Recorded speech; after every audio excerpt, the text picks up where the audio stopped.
Hello, you lovely humans. Thank you for being here. It's Wednesday. It's 7 o'clock. It's time for another Wednesday Weekly with yours truly, Drew Detzner. I'm the owner and one of the clinicians here at 3D Wellness. Thank you for watching. I'm not alone this week. If you watched last week, we were without the incomparable Two Boots Lori LeClaire. She's I'm back. back. Alaska was good. Oh, let's just go on. I'll hear more about it later. It's night. It's Wednesday. It's 7 o'clock. Wednesday Weekly means Ask Drew Anything, where whatever question is kind of bothering you, something you just have a curiosity about. It can be personal. It can be for a friend. It can be generic. Ask away. We're here to help. I want to start with talking about some of the things we've worked on this week in clinic. So this week in clinic, we saw quite a few canines. If you didn't know, we work with dogs. And we had some upset tummy action. We had some really itchy skin and itchy paws. We also saw a cat, really sweet cat, who had mites in its ear. Lots of scratching fur off, actually. So we're doing some things to help reduce the population of the mites in the cat, but also to help that skin repair and heal itself. Now in humans, a client who had started with me just because of headaches. The headaches have been gone for 2 weeks.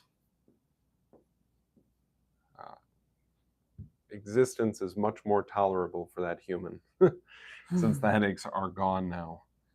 We had some big sleep improvements in terms of staying asleep with one of my clients.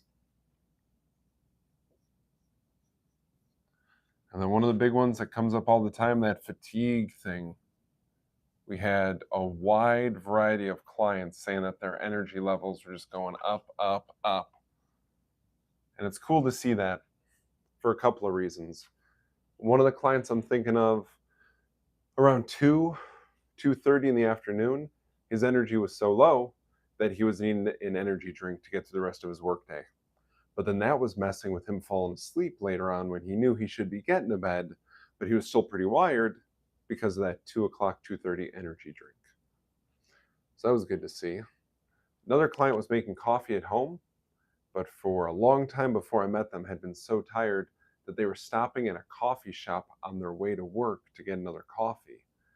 Well, modern coffee, it's like $4 or $5 every time you do it. So now it's like $20, $25 a week. That's like $100 a month. And since that client hasn't felt the need to stop for a second coffee every day, like, Drew, the lack of second coffee pays for my supplement program. Yay. This is amazing. So this is some of the stuff we've worked on this week. Taking care of dogs, taking care of a cat. Headaches are going away, sleep is getting better, and fatigue is going away because the energy is going up. And when your energy goes up, if you're like the energy drink or the coffee case, you're saving money because your energy is better. It's pretty cool. Awesome. And Lori wasn't here for it, but we survived. I did not burn the building down.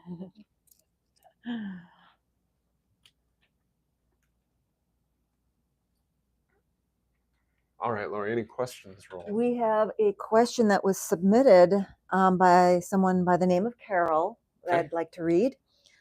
She wants to know if it's true taking a fish oil supplement may increase AFib. Oh. She had heard that and wanted to see what your opinion was about that. Let's talk about it. All right, so AFib, for those of you that don't know, is a heart-related thing. Stands for atrial fibrillation.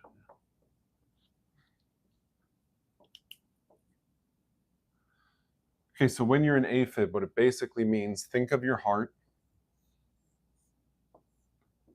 as 4 main parts. Basically, one part is not in rhythm with the rest of it. If your heart was a 4-piece band, one of the people in the band is not in rhythm with the rest of the band. And sometimes it's just like weird feeling.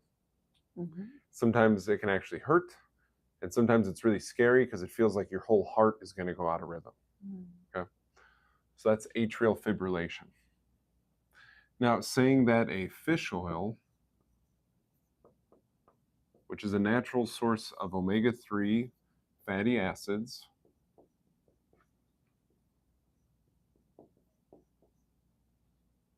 read the question again. Is it true that taking a fish oil supplement may increase AFib? May increase AFib.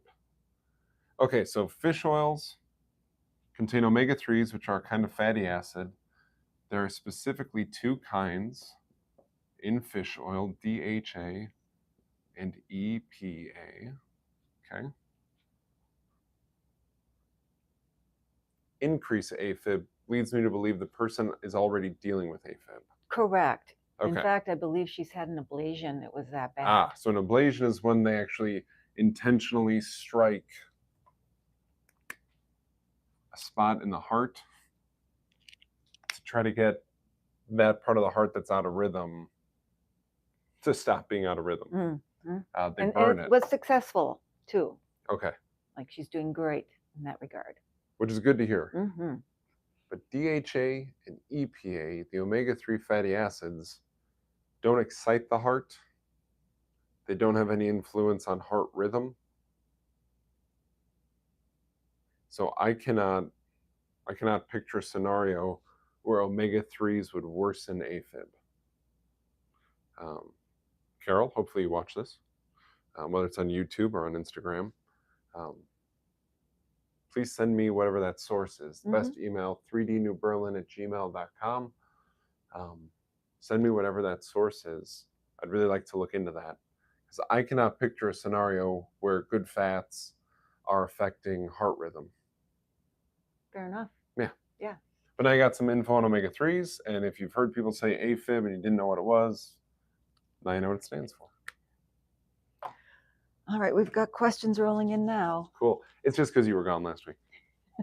They were saving them for this week. They're like, well, Lori's back. All right, the first question comes from Derek. Cool. Could you share thoughts on transitioning a baby from exclusive breastfeeding to starting, just went up here. Exclusive breastfeeding to starting to introduce foods, good age to start, and what foods do you start with? All right, so we got some I love this question. Got some baby cues, which is different than barbecue. Baby cues. So when we're going from strictly milk, whether it's breast or bottle, breastfeeding, bottle feeding, want to include everybody. When we start to work over towards solids,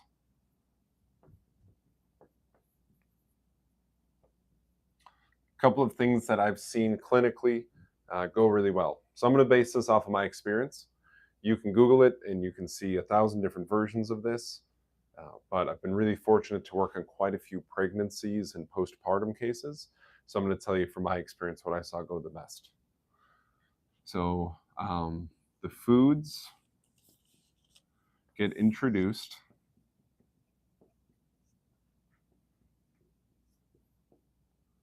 around 10 to 11 months old. Now, I know someone is already saying, but Drew, so-and-so at 6 months. Okay, cool. The highest success rate, the easiest transition from mama's milk to food I've seen around 10 to 11 months old. Okay? I always recommend mix the milk, whether it's mama's or it's some combo that's been from a bottle, like a powder mix. Mix milk with the new foods. Yeah. There's a certain degree of familiarity to mama's milk or the bottle mix.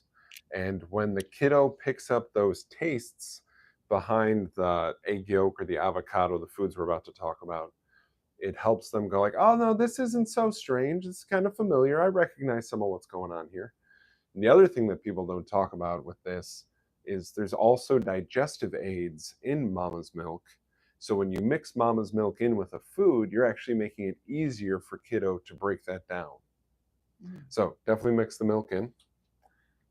Some really good first foods. Gently cooked egg yolk.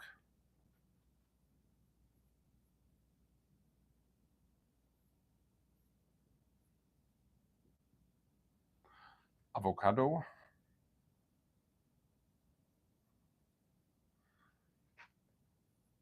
Ghee or butter.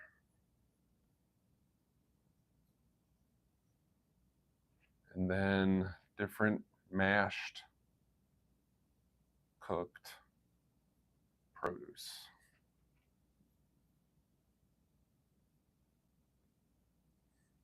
The mashed and cooked part is because we want to make it as easy as possible for kiddo to chomp on that stuff and swallow it down.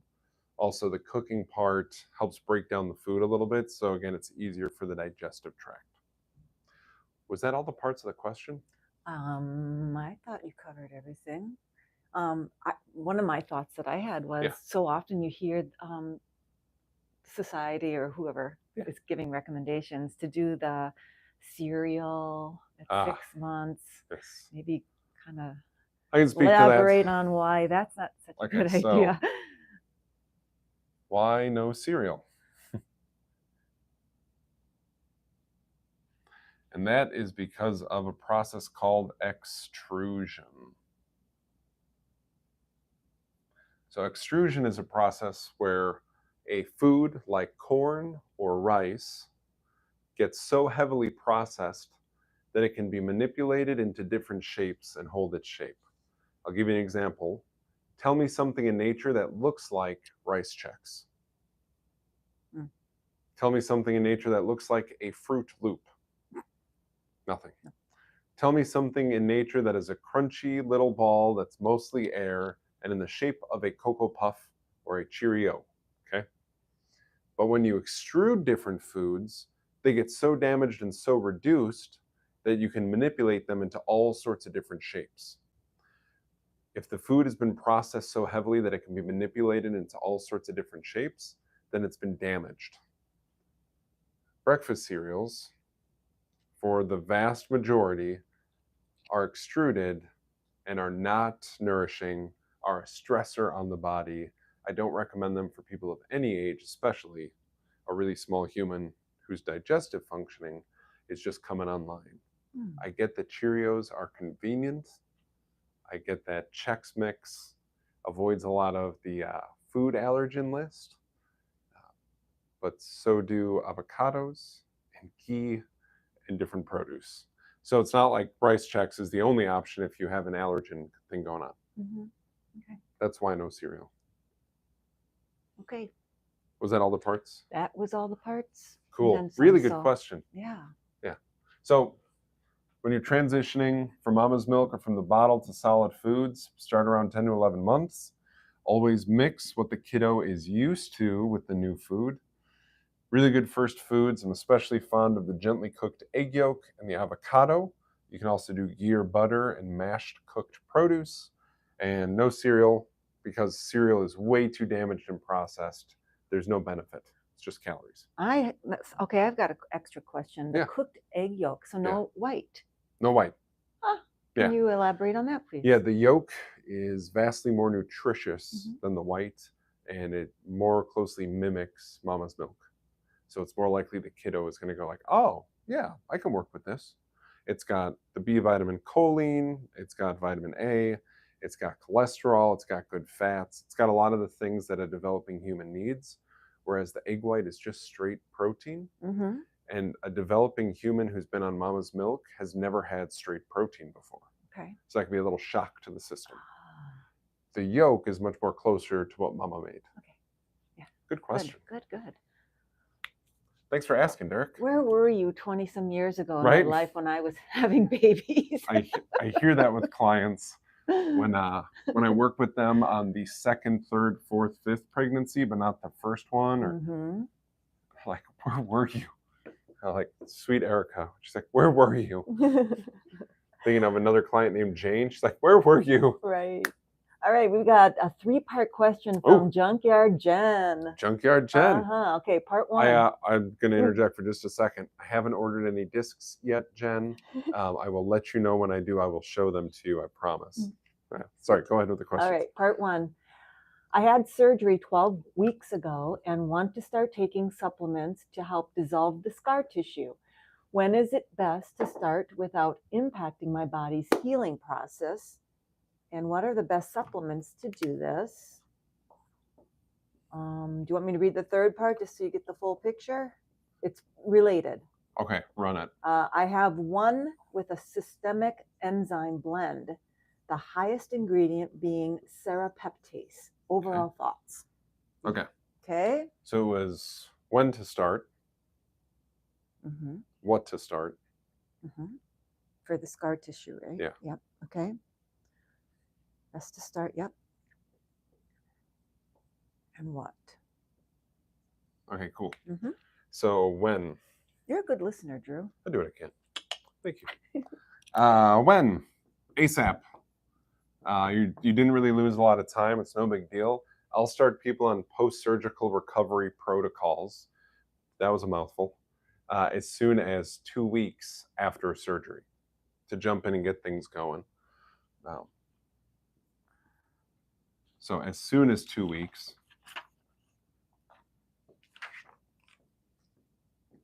Because the things that I'm going to recommend to help recover from a surgery are not going to negatively influence any aspect of the surgery or the procedure. The supplements that I'm going to use for that are going to support your body in doing what your body has already decided to do. So we're not slamming the gas pedal to the floor. We're just setting your body up. So when it says it's time to do this, it goes, oh, and I have everything I need to do this. So as soon as 2 weeks. So if you're 12 weeks out, you're good to go. What do we like? Really like enzymes, so I'm glad to hear that you have one. Typically what I'm using post-surgery is a supplement called Multizyme. It's made by Standard Process, and it's on an empty stomach.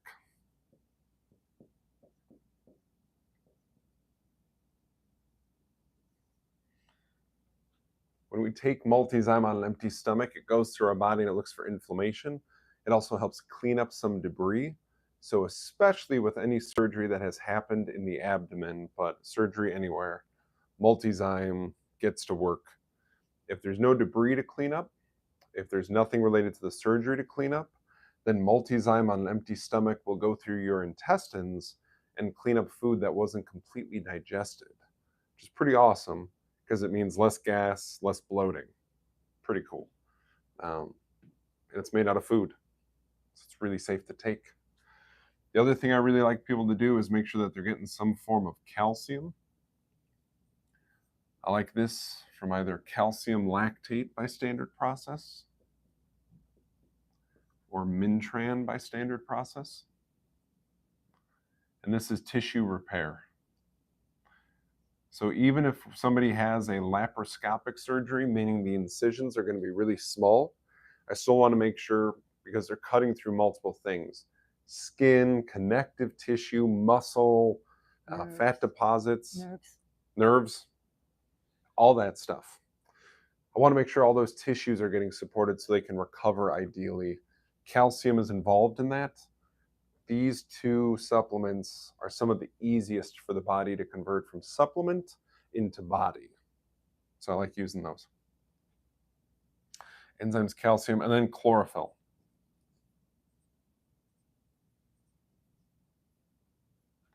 And I like chlorophyll complex by Standard Process.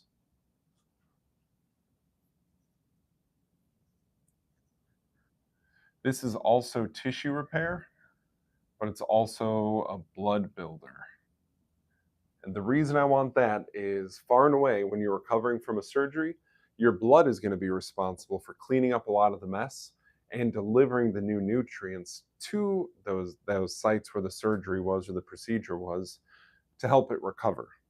So if we build up the blood is going to be more effective at helping us clean out the stress and put in the new good stuff. I like to build blood with chlorophyll complex because in a plant, chlorophyll is basically the equivalent Chlorophyll is to plants what blood is to humans.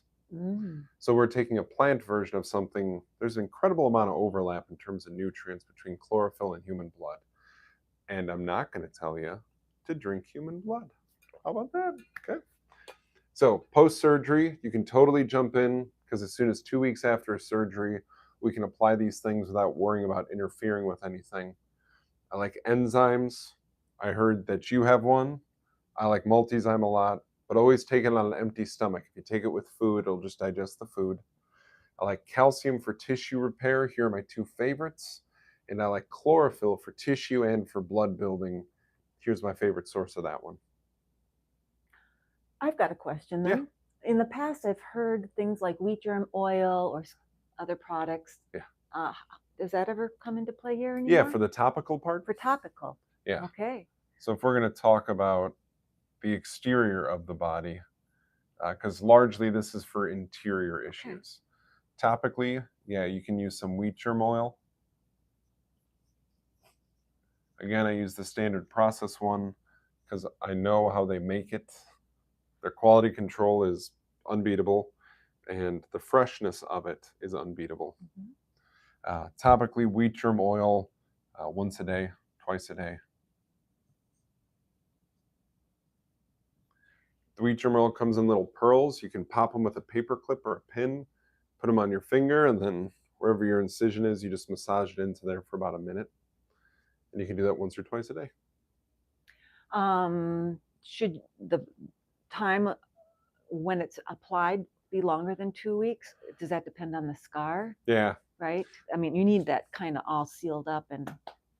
Yeah. So when would we start doing this topically? Mm-hmm. Completely healed incision. So for instance, no if scab. someone had a C-section, how long would you wait before you apply we have to have absolutely no scab left on it. No scab. Okay. Yep. Mm-hmm. That's true for any kind of incision. And in our modern world, we're very fortunate to be alive nowadays because surgical procedures are more precise than any other point in human history in terms of the way we get cut open. Mm-hmm. Yeah. Awesome. Okay. Did that hit all three parts? Yes, I feel like you did. Okay. Yeah. I have the systemic enzyme one. Serapeptase is a kind of enzyme. Okay, cool. I think you did a good job giving her your overall thoughts. And let's put those anywhere. So Jen, feel free to chat back if you had any other questions about that, or let's see here. Oh, we got some more. All right, another question came in. Cool. NTP 33. Yeah. Do you like saunas, and if so, what type? Oh yeah. Do I like saunas? Yes, I do. What color haven't I used yet tonight? Purple. Saunas, yes. I am a big sauna fan. Woo! Okay, so first of all, yes. Mm-hmm. My favorite is near infrared sauna.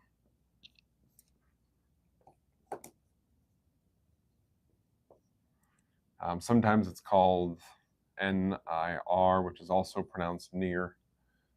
It's not that far infrared, which is what most people experience as bad. It's just that near infrared is different, and it warrants an explanation.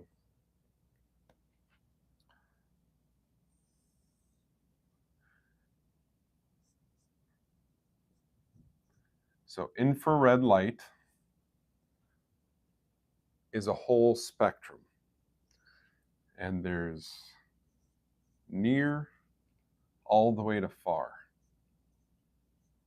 Think of it like a rainbow, but the colors are going vertically.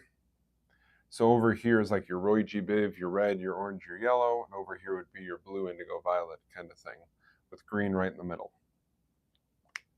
When you go to any kind of infrared sauna, you are getting the full spectrum of infrared light. But in a near infrared sauna, it emphasizes the near end of the range. Is this making sense so far? Okay, cool. If you go to a far infrared sauna, or FIR, it is emphasizing that end of the range. But just emphasizing, you're still getting the entire spectrum of it. Now, here's what we know about near infrared. It has the same influence on the body as far infrared, but in about half the time. Also, a lot of near infrared saunas penetrate just slightly deeper, so we get a little bit more of a pronounced effect from a near infrared sauna compared to a far infrared sauna. If you want to know if you're getting a near infrared sauna, it most likely has light bulbs as the heat source.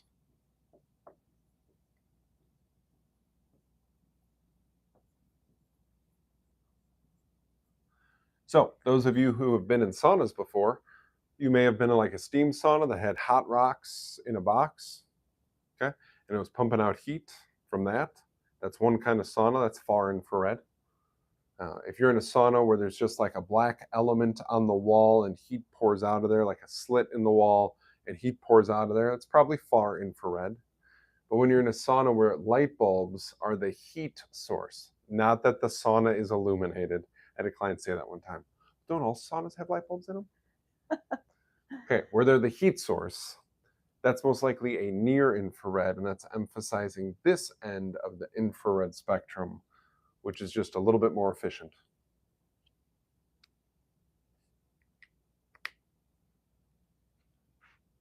So yeah, I like sauna.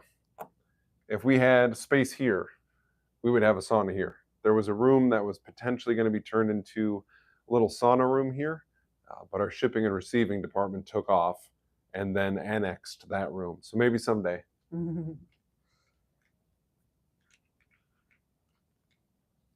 What can you tell us about ozone therapy? Ooh. Is that good for everyone? Oh, nothing is good for everyone. That's the first thing to know. All right, who's asking? Again, NTP. And cool. All right, so ozone therapy. So a couple of things to know about it. Ozone is when 3 oxygen molecules come together.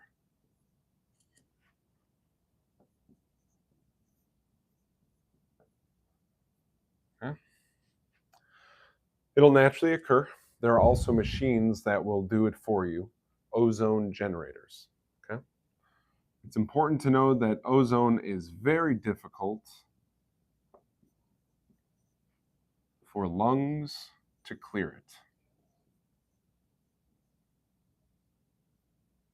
So if you're around an ozone generating machine, it needs to be set to the bare minimum lowest setting if you're going to leave it running.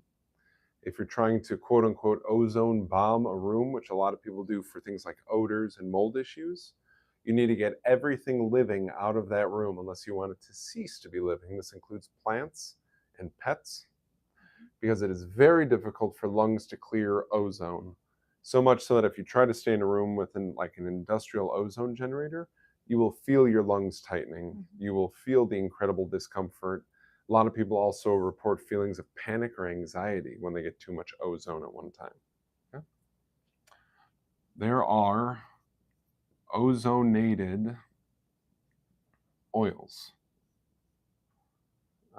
This is where basically you take an olive oil, for example, or coconut oil, and you run ozone through it, and some of the fat within the oil will actually cling to the ozone molecule.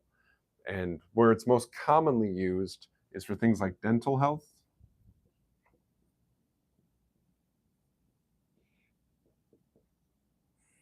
So you can take that ozonated oil, that olive oil, for example, that has ozone in it, and you can brush it into your gums or massage it into your gums to help the gums get over things like different fungal or yeast-based issues. Different bacterial imbalances can be benefited by this.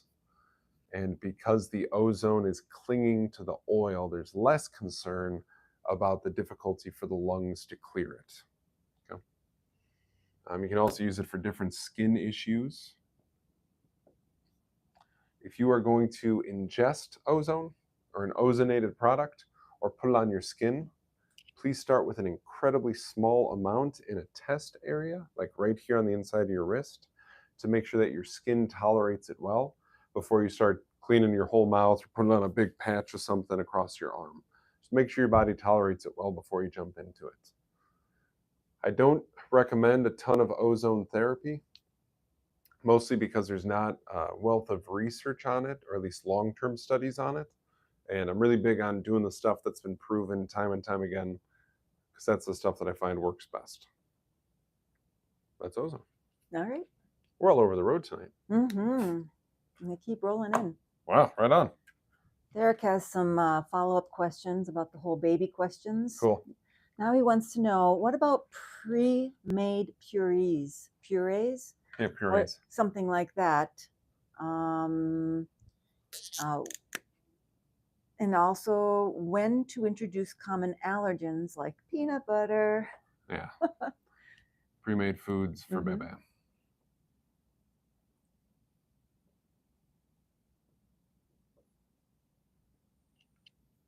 All right. Pre-made foods for baby gets a little bit tricky. They are incredibly convenient.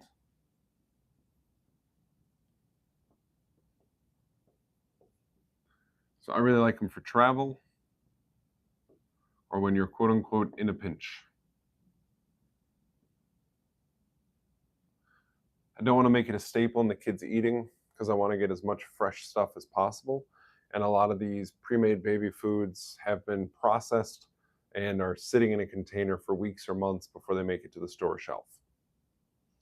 So I still see that there's a place for them. You're traveling, the schedule gets weird. It's nice to have that stuff around. Absolutely. Yeah. Always organic.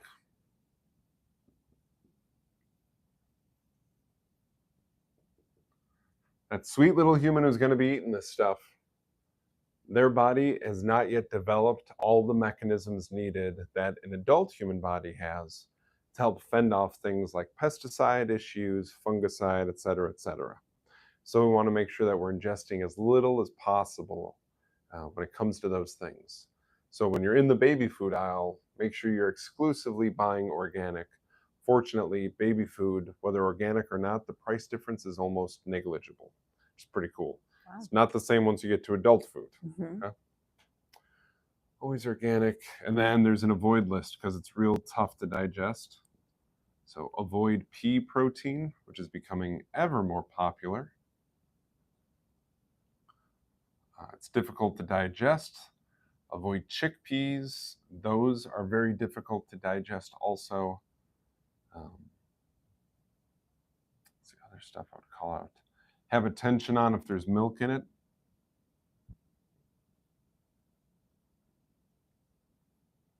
Because cow's milk in a pre-made baby food is almost nothing like mama's milk.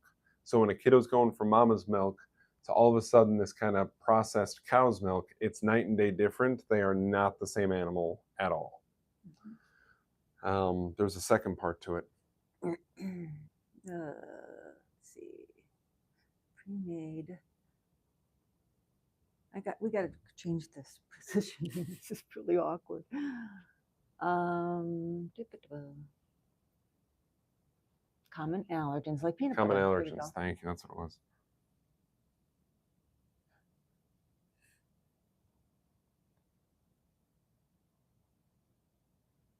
All right, so when to introduce. So there's two schools of thought here. It's early to determine if there is an issue present.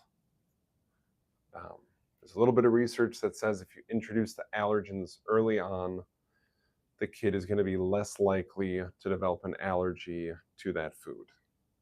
Okay. The personal preference is to delay it to, what was that? Whoa. That is a number in some language. I just don't think it's English. Yeah, delay 18 to 24 months.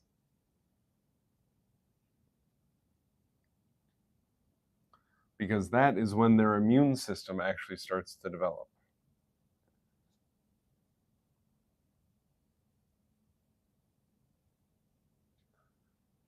And I want their immune system to have a chance to interact with that potential allergen and tell us if that body's immune system dislikes that particular thing. So there's two schools of thought. It's tough. In my experience, I've seen the delay system work better, but I cannot deny that there is research that says introduce it early on. If there's family history of food allergies or digestive issues, I'd be more likely to say delaying it would be better. Just so you know. And then he's got some questions about, isn't introducing foods here more about just practicing eating rather than getting a lot of nutrition, since the milk is still supplying those things? Yeah, mama's milk is incredible. That's liquid gold. It's one of God's gifts to man, like all that stuff. But there are still nutrients that we will get from solid foods that we will not get from mama. So yes, it's good practice. Good prep work helps develop the muscles in the neck, the mouth, the jaw, even the upper chest. That's all great. The shoulders, yes. But also it's to start to help this rapidly developing body get a nice diversity of different nutrients. Is there any concern to starting to introduce foods as early as 4 months? Yeah, my concern is that gut is still developing. A lot of the base work, the foundational work for the gut's health is not in place, even for a breastfed baby. And then we're putting stress on kiddo's gut. So in that case, something that I've seen quite a bit in my career is that if there's an issue with milk supply sustaining the kiddo, now that they're getting bigger, they're feeding more at each feeding and sometimes feeding more often. If we need support with the milk supply, there's a lot of different natural ways that can really bolster mama's milk supply so that there's plenty to feed kiddo. And breastfeeding is preferred for a lot of reasons, but we can also work on pumping so that there's a big supply outside of mama, so mama doesn't have to be with the kiddo every 2 or 3 hours while they're going through a big growth spurt. So we can help milk supply, and milk can come from more places than mama's chest. Okay. And I hope I made it clear that I work on that stuff and I enjoy working on that stuff. And it's selfish. Did I explain this to you why it's selfish? Part of the reason I work with kiddos is because I know someday I'm going to be an old man and I'm going to need somebody to be my nutritionist. And I figure if I help 500 kids with their health, just statistically, one of them will be a nutritionist at least. And then I have a provider. Nice.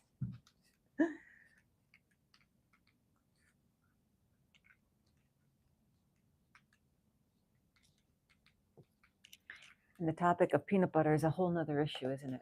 Yep, that's one of the things I was just thinking about was, just to be clear, I'm not opposed to peanut butter. Tastes yummy. It sure does. But there's also nothing in peanut butter that's good for us that we can't get from a different food. A different nut even, because peanut butter is not a nut, even though the nut is in the pea. It's called a peanut, but it's technically a legume. Yeah. So it's a whole different thing. But there's nothing in there that we can get from a different source. So if somebody is without peanuts, I'm not thinking, oh, well, here comes a deficiency in fill in the blank. Okay, yeah. And then let's see, we talked about ozone. Okay, one last question here from NTP. Do you recommend coffee enemas to some of your clients? Oh, that's a good question. I have to use the brown marker for this one. Yeah. Hey, Lori, would you grab the box fan from the filming room? The box fan? Yeah, the window fan. Oh, okay. Thank you. The heat got turned on in here. It's like 80 degrees outside, 75 degrees outside. I don't know why the heat is on. All right, coffee enemas. All right, so these go back to World Wars. And would you please, in Weston, just plug it in and just set it on 1, just pointing in here. That'll circulate. Thank you. It goes back to World Wars.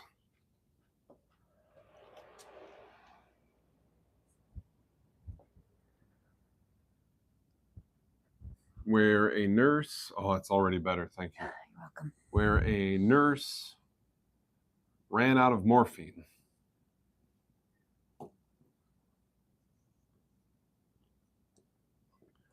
And was working with wounded soldiers and had to have something to help with the pain.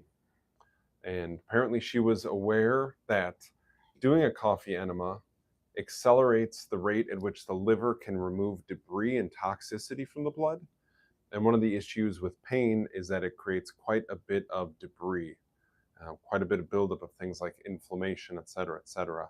Or excuse me, inflammation can cause pain. So one of the benefits of a coffee enema is it can help clear waste.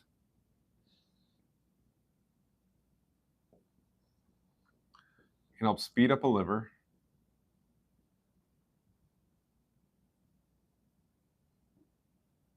And it can help decrease inflammation.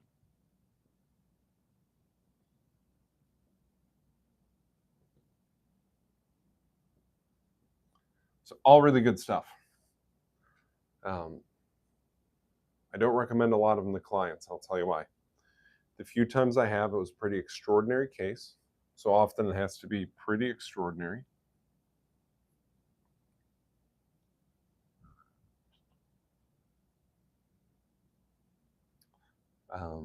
For example, the last time I recommended coffee enemas was to a client who had the highest level of mercury I've ever seen on a hair analysis after reviewing more than 1,000 hair analyses. Okay. That was a good time for coffee enemas. It was really important at that point in time. The other reason I don't recommend them a lot is once you start,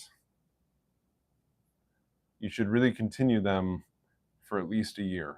Wow. And that means 3 to 7 times a week for a year. So there's quite a bit of diligence involved in this. You have to have a really good routine. You have to have a really good habit. You have to have a place where you can do these all the time, an easy schedule. Because once you start cleaning this stuff up and speeding up the liver, you have to see it through to the end so the liver can totally dump out everything in that time span. Coffee enemas here and there don't actually yield us that much benefit. It's when we're consistent with it across a span of time, that's when it really makes the difference. Yeah. There you go. Interesting.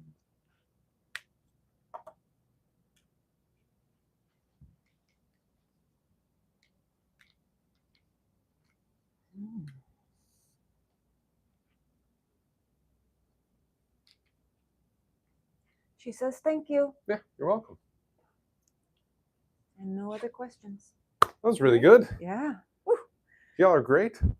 As always, thank you for being a part of this. These wouldn't be nearly as good without you. So thank you for asking questions. We will, of course, be back next Wednesday at 7 p.m. for another Ask Drew Anything. Until then, if questions come up and you know you won't be able to tune in for the live stream, you can message us on Instagram. You can comment on a video on YouTube. You can go to our website, and that'll give you all sorts of ways to contact us, including our phone number, which is also up here, and our email.